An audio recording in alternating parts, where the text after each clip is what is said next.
جو بدعقیدہ لوگ ہیں اللہ رسول کے مخالف ہیں، ان کے ساتھ بیٹھنا اٹھنا نہیں ہے۔ وَإِمَّا يُنْسِيَنَّكَ الشَّيْطَانُ فَلَا تَقْعُدْ بَعْدَ الذِّكْرَىٰ مَعَ الْقَوْمِ الظَّالِمِينَ۔ قرآن نے اعلان فرما دیا ہے کہ جب تم پر ایک بات واضح ہو جائے،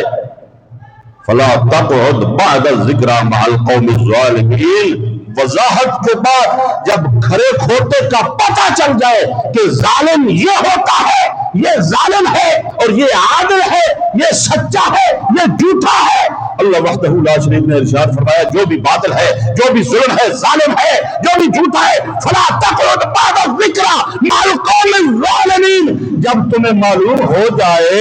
کہ اس کے پاس بیٹھنے سے ہمارا کپڑا بھی جل جائے گا، محفوظ نہیں رہے گا، ہمارا دماغ محفوظ نہیں رہے گا، ہمارا وجود محفوظ نہیں رہے گا اور ہمارا ایمان محفوظ نہیں رہے گا، فرمایا فلا تقعد بعد الذکر مع القوم الظالمین، پھر ظالمین جو ہیں ان کے پاس نہ بیٹھنا ہوگا۔ لا تقعد، کبھی بھی ان کے پاس نہ بیٹھو۔ رشتہ داری، تعلقات، میل جول، کھانا پلانا، یہ وہ رشتے کرنے، بچیوں کے رشتے، بچوں کے رشتے، یہ تو بڑی دور کی بات ہے۔ بچیوں کے بچوں کے رشتے کرنے، یہ تو نسلوں کو آباد کرنا ہوتا ہے۔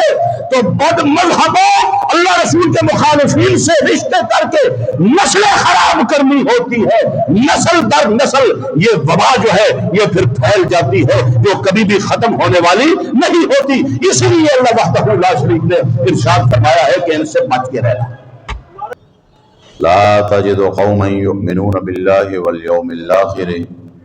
يوادون من حاد الله ورسوله ولو كانوا آباءهم أو أبناءهم أو إخوانهم أو عشيرتهم أولئك كتب في قلوبهم الإيمان وأيدهم بروح منه۔ اللہ تعالیٰ ارشاد فرما رہا ہے کہ جو بھی اللہ پر ایمان رکھنے والے ہیں، یوم آخرت پر ایمان رکھنے والے ہیں، یعنی بندہ مومن اللہ اور اللہ کے محبوب صلی اللہ علیہ وآلہ وسلم پر صحیح اور حقیقی ایمان رکھنے والا، وہ اللہ اور اللہ کے محبوب صلی اللہ علیہ وآلہ وسلم کے مخالفین اور دشمنوں کو اپنا دوست نہیں بنا سکتا۔ یہی وہ لوگ ہیں، آگے اللہ تعالیٰ نے ان کا انعام ارشاد فرمایا کہ اولئک کتب فی قلوبہم الایمان، یہ وہ لوگ ہیں کہ اللہ نے جن کے دلوں میں ایمان لکھ دیا ہے۔ اور اس کے بعد بھی اللہ وحدہ لا شریک نے ان کا انعام بیان فرمایا وَأَيَّدَهُمْ بِرُوحٍ مِّنْهُ، اور اللہ تعالیٰ روح القدس سے ان کی مدد فرماتا ہے۔ وَيُدْخِلُهُمْ جَنَّاتٍ تَجْرِي مِن تَحْتِهَا الْأَنْهَارُ خَالِدِينَ فِيهَا، یہی وہ لوگ ہیں کہ جنہیں اللہ تعالیٰ جنت میں داخل فرمائے گا اور ہمیشہ ہمیشہ کے لیے وہ جنت میں رہیں گے۔ اور ان لوگوں کا نام اللہ تعالیٰ نے کیا رکھا قرآن کریم کی روشنی میں؟ فرمایا اولئک حزب اللہ، یہ اللہ والے ہیں، یعنی حزب اللہ، اللہ کا گروہ، اللہ والے، یہ ہیں وہ لوگ۔ اور آگے فرمایا الا ان حزب اللہ هم المفلحون، خبردار کہ جو اللہ کا گروہ ہے، اللہ والے ہیں، وہی کامیاب ہے۔ اب یہ جو آیہ کریمہ ہے یہ بڑی وضاحت کے ساتھ ارشاد فرما رہی ہے کہ جو بھی اللہ اور اللہ کے محبوب صلی اللہ علیہ وآلہ وسلم پر صحیح معنوں میں ایمان رکھنے والا ہے، یقین رکھنے والا ہے، پکا مومن، سچا پکا عاشق رسول وہ کبھی بھی اللہ اور اللہ کے محبوب صلی اللہ علیہ وآلہ وسلم کے دشمنوں کو اپنا دوست نہیں بنائے گا۔ دشمن رسول کو وہ اپنا دشمن ہی سمجھے گا۔ یہ پکے مومن کی نشانی ہے، پکے مومن کی علامت ہے۔ اور ساتھ یہ بھی ارشاد فرمایا بڑی وضاحت کے ساتھ کہ وَلَوْ كَانُوا آبَاءَهُمْ، اللہ رسول کا دشمن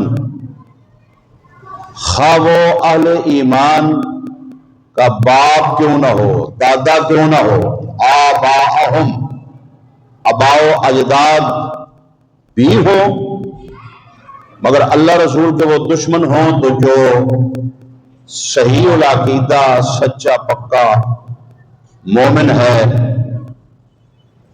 جو سچا پکا مسلمان ہے، اللہ رسول کو ماننے والا ہے، اس کے آباء و اجداد یعنی باپ دادا بھی اگر دشمن رسول ہیں تو وہ ان کو بھی اپنا دشمن سمجھے گا۔ باپ کے لیے بھی اس کے دل میں نرم گوشہ نہیں ہوگا۔ وَلَوْ كَانُوا آبَاءَهُمْ أَوْ أَبْنَاءَهُمْ، آگے فرمایا کہ اسی طرح اگر اللہ رسول کا مخالف اور دشمن اور گستاخ اس کا بیٹا ہی کیوں نہ ہو، پوتا ہی کیوں نہ ہو، یعنی اس کی اولاد اگر معاذ اللہ اللہ رسول کی دشمن ہے تو جو صحیح مومن بندہ ہے وہ اپنی اولاد کو پھر اپنا دشمن ہی سمجھے گا، اولاد کے لیے اس کے دل میں نرم گوشہ نہیں ہوگا۔ وَلَوْ كَانُوا آبَاءَهُمْ أَوْ أَبْنَاءَهُمْ أَوْ إِخْوَانَهُمْ، آگے تیسرے نمبر پر ارشاد فرمایا کہ جو اللہ رسول کا سچا عاشق ہے، مومن ہے، اس کے بہن بھائی وہ بھی اگر گستاخ رسول ہوں، دشمن رسول ہوں، رسول اللہ کے مخالف ہوں، تو وہ انہیں بھی اس بنا پر کہ وہ اللہ رسول کے دشمن اور مخالف ہیں، بھائی کو بھائی نہیں سمجھے گا بلکہ اپنا دشمن اور اپنا مخالف سمجھے گا۔ او عشیرتہم، چوتھے نمبر پہ اللہ وحدہ لا شریک نے ارشاد فرمایا کہ وہ جو مومن ہے، اللہ رسول کا سچا پکا عاشق، صحیح العقیدہ صحیح مومن، اس کے رشتہ دار، رشتہ میں جو اس کے تعلق دار ہیں، برادری میں اگر وہ بھی اللہ رسول کے مخالف ہے، اللہ رسول کے دشمن ہے، اللہ رسول کے گستاخ ہے، تو فرمایا کبھی بھی وہ ان کو اپنی برادری یا تعلق داری یا جو اللہ رسول نے صلہ رحمی کا ارشاد فرمایا ہے اپنے رشتہ داروں کے ساتھ، وہ کبھی بھی ان کے ساتھ صلہ رحمی نہیں کرے گا۔ ان کو رشتہ دار اگر چچا ہے تو اس کو وہ چچے والا مقام نہیں دے گا بلکہ گستاخ رسول سمجھے گا، ماموں ہے تو اس کو وہ ماموں والا مقام نہیں دے گا، اس کی عزت افزائی ادب احترام نہیں کرے گا، بلکہ اللہ رسول کا اسے دشمن اور گستاخ سمجھ کے اسے اپنا دشمن سمجھے گا۔ قرآن کریم کی یہ آیت کریمہ جو سورہ المجادلہ کی آیت نمبر 22 ہے، یہ اس آیت کا ترجمہ اور مفہوم میں آپ کو بتا رہا ہوں کہ اللہ وحدہ لا شریک نے کتنا واضح طور پر ارشاد فرمایا ہے کہ اللہ رسول کے ساتھ دوستی اور اللہ رسول کی محبت جو ہے یہ پھر اللہ رسول کے ساتھ ہی محبت ہونی چاہیے، ان کے ساتھ ہی دوستی ہونی چاہیے۔ یہ نہیں ہونا چاہیے کہ کوئی اللہ رسول کا مخالف ہے، اللہ رسول کا دشمن ہے، اللہ رسول کا گستاخ ہے تو تم اس کو اپنا دوست سمجھو یا دوست بنا لو، نہ، آگے وضاحت ہو چکی ہے کہ وَلَوْ كَانُوا آبَاءَهُمْ أَوْ أَبْنَاءَهُمْ أَوْ إِخْوَانَهُمْ أَوْ عَشِيرَتَهُمْ، خواہ وہ تمہارا قریبی رشتہ دار والدین میں سے ہے، اولاد میں سے ہے، بہن بھائیوں میں سے ہے، اور رشتہ داروں میں سے ہے،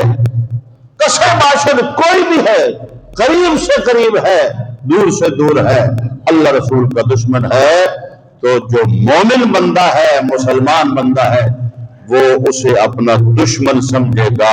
باپ نہیں سمجھے گا، اسے اپنا دشمن سمجھے گا، بیٹا نہیں سمجھے گا، اسے اپنا دشمن سمجھے گا، اس کو اپنا کوئی پڑوسی، ماموں، چچو وغیرہ کوئی بھی رشتہ دار نہیں سمجھے گا۔ کیوں؟ اس لیے کہ اب اس کے دل میں اللہ اور اللہ کے محبوب صلی اللہ علیہ وآلہ وسلم کی محبت موجود ہے، اور جہاں اللہ اور اللہ کے محبوب صلی اللہ علیہ وآلہ وسلم کی محبت موجود ہے، وہاں پر جو رسول اللہ کا گستاخ ہے، رسول اللہ کا دشمن ہے، اس کے لیے جگہ نہیں ہوتی۔